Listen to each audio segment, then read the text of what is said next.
Good afternoon and thanks for joining us. I'm Judy Simpson. One sure sign of spring is when the garden centers are crowded. Turns out you're not the only one looking for annual flowers, tomatoes, and other vegetables.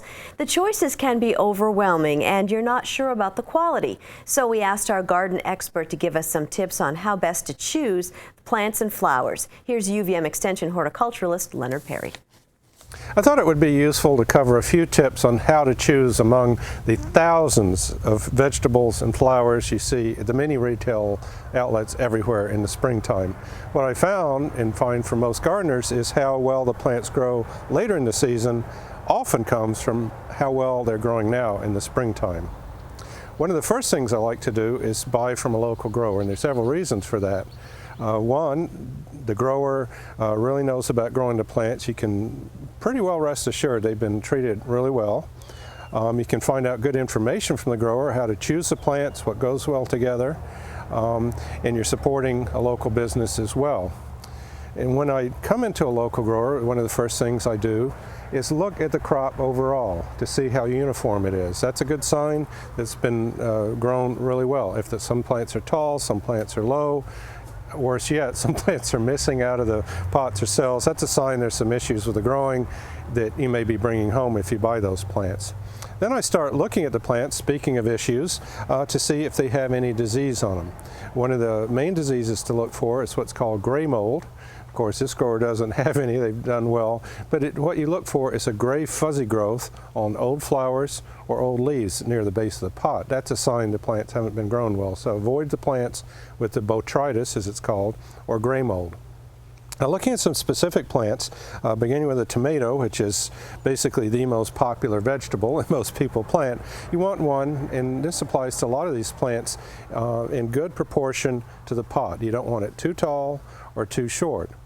Now, the tomato is an exception to most other things because you can get a taller plant that's a bit lanky and spindly, sign of too low light, and plant it lower, and it'll root along the stem. So for instance, if I wanted, I could plant this plant right here, take off the lower leaves, and plant it even up to here, and it would root along the bottom part. That doesn't apply to other plants, but it does a tomato. So this plant's a good height. It's even got some flowers on it, which means you're going to get some fruit sooner on this.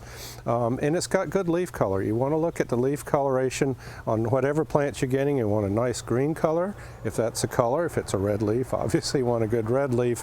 But not, tomato's a great one because if it's hungry at all, it's going to be very light green. If it's too cold, it's going to be purplish. You know, you get cold, you get purple. They do too. They don't take up that phosphorus. One of the real keys, and you can tell, you know, growers do this all the time, is check the roots. It's often as important, if not more so sometimes, to make sure it has good roots. So what I like to do is kind of loosen it up a little bit, just the pot, and then just gently lift it out, or even put your hand over it and turn it sideways. Don't be afraid to do this and look for roots. You want nice white roots on here. That's a sign of good growth and not discolored. That's a sign of root rot. To the bottom, not too overgrown. This is a perfect rooting for this plant. So it's not only good shape, but good rooting. So that's a real good sign. So don't be afraid to look at the roots on these plants. So that's tomato. Now another popular plant is zucchini squash. People plant, and from this grower here at Adams Farm Market in Williston, we have zucchini. And again, one of the first things you can do is look to see if roots are coming out the bottom. They're not, but you kind of gently loosen it and look at those roots again. Very nice roots, white, not too many, just the right amount. Good leaves on top, good leaf coloration, healthy plants. Compare that to a plant I bought at a chain store, national chain store.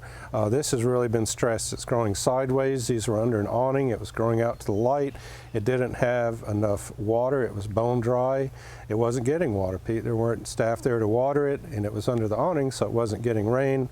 It's got a lot of lower leaves dying. Those are what you look for that gray mold I was talking. They get on the soil surface, and this has some leaf spots. It may even be a leaf disease that you'd be bringing into the garden. So again, you're paying almost the same amount, or pay just a little bit more and get plants you know are going to grow. These may never grow. They may never yield for you if you don't spend enough. So spend a little more. You'll get more than enough zucchini from these 6 plants for a family of 4. And finally, look at a geranium here. Again, from Adams Market here in Williston. Just a beautiful leaf coloration here, good sign of good nutrition. They're not off color, and leaves to the bottom of the pot. It's a good sign too that it's gotten enough light. A lot of times if it's too crowded, then all these lower leaves are off the bottom of the pot. And then again, let's loosen it a little bit and gently pull it out. And there you go. You see very nice rooting on that one, right to the bottom and around, but not too rooted. Now let's look at another one here. And this is from a chain store. You can see the difference. Actually, this was almost the same price as this one, if you can believe that. So, but again, the small leaves indicate and it was bone dry. Again, too little water, maybe too pot bound. You see that stem is really woody. That's been in there too long. It's overgrown. It's got nutrition problems with the leaves. But let's loosen that. You really have to tug on it, which is a sign that that's probably pot bound. And we'll pull that out. And you see the roots aren't white, they're getting kind of brown. It was too dry, then when I watered it, the fluctuation may lead to root rots on that. So that one never will grow well either. So don't waste your money on really poor plants, and it's better to maybe spend a little bit more, get a few, you can get by with a lot fewer plants like this than you can with the small ones. So to summarize on buying plants and looking for plants in the spring, you want to look for plants in good proportion to the pot, good shape and size with leaves to the bottom, good leaf coloration, dark green, not signs of nutrient deficient or water problems, and freedom from any diseases. For UVM Extension, I'm Leonard Perry. And Leonard joins us now in the studio. Good to see you again. Good to be back. You do get what you pay for. You do, but there is hope. Yeah, okay, you brought sickly geranium last year. My wife wouldn't let me throw it out. She nursed it back through the summer. We had it on a south window inside all winter. You can see it here. It's beautiful. You know, give it the right nutrition. It's even got some little flower buds started. So there is hope even for sickly plants. Excellent. So, but you know, it really sets you back if you do that. You don't get that great bloom that season. So now for the rest of the program, we're going to concentrate on some new plants that are out there, the best new plants that you tried last year. The best of the new ones, yeah. Each year down at the Burlington Waterfront Park, we have a display garden. It's All America Selections display garden in conjunction with the Parks and Recreation Burlington. And it's open, you know, 24/7. It's right by at the base of College Street by Echo and Boathouse. You can't miss it if you go down there. And we have about 100 different flowers each year we put in. And here is one of the bed from last August, so you can kind of see the lake behind, right down by the lake. So it really gets a lot of exposure, good sun, which most of these, and these are mainly annual flowers, gets. But then if you look back, that same view back, you know, to the beginning of summer when we plant 1st of June, about 3 months earlier, it's amazing how much those grow. And that big plant we saw, that hibiscus mahogany splendor, it's just a great one for a background with the foliage, as is some of these other plants. And this is just another year to show how it varies from year to year in this bed. In all these beds, we try a lot of different plants each year. Same bed this last summer, and again, this was from last year in June, right after planting. Now just keep an eye on that 3 months later, and you can see how it really grows. And that's one of the fountain grasses, the vertigo, that big kind of dark-leaved grassy thing, but and the lantanas in front of that. Same bed kind of toward the center, looking over toward the Echo Center. We'll take a look at some of these plants in a minute. And then by the bike path, we have a bed, and that's end of the summer last year, showing you a lot of the things there. And we'll take a look at a couple of these plants in this bed down by the boathouse, kind of on the hillside, showing you, one, what you can do on the hillside. And those are petunias in the front, and in the back are portulaca. And these are all from the Mojave series, a new one. In the past, these really didn't didn't do too well. I mean, they're more of a desert, dry climate plant, but they've really done a great job with the breeding. You can see into the summer last year how those did really well. And again, these gardens are made possible by Greenworks, which is a professional group of the nursery and landscapers in Vermont, which supports this, as well as a lot of the plants come from two growers, New Hampshire big wholesale growers, and of course Parks and Recreation helps plant and maintain these beds. Now, you mentioned this is an All-America Selection Display Garden. What does that mean? Okay, this is a national program where the best flowers the breeders give to them each year for about 30 different trial gardens around North America. They try them against existing ones. The best of the lot get the All-America winner designation, little assembly saw on that sign, and then those go out to display gardens. We're one of over 200 in North America for that, for the display garden. So, and I brought a few pictures just to show some of the most recent winners of those. One is Petunia African Sunset. That's just a great orangey color petunia. Most of these, again, All-Americas are from seeds. And then there have been several zinnias in recent years, Profusion series. These are about a foot high. There's Double Deep Salmon, did really well last year, as well as Double Hot Cherry. Again, a little under a foot high. I rate all these at the end of the summer. At the end, we'll give my website where I have all these ratings so you can see which the winners are. This is a great ornamental kale. You can actually eat it too. It lasts well till fall. Combines well with things you see. Take a look in a minute at the sweet potato vine, ornamental one around it, but this just does great in the fall. Amazing to think I've got some little seedlings just started with that now, and they'll grow into that. A new winner from last year, Dianthus, the Jolt Pink, and again combining with that ornamental chartreusey sweet potato vine. This Dianthus blooms this way all summer. This is by the end of the summer. It's under a foot high. And then another All-America winner, the Moonsong Deep Orange from a few years ago, a great marigold, big flowers, about 18 inches high. If you want a nice marigold, that's great. Combined with one that's not an All-America winner, the Sweet Alyssum. Most people know this as a white flower, but this is a darker version, purpley version called Dark Night.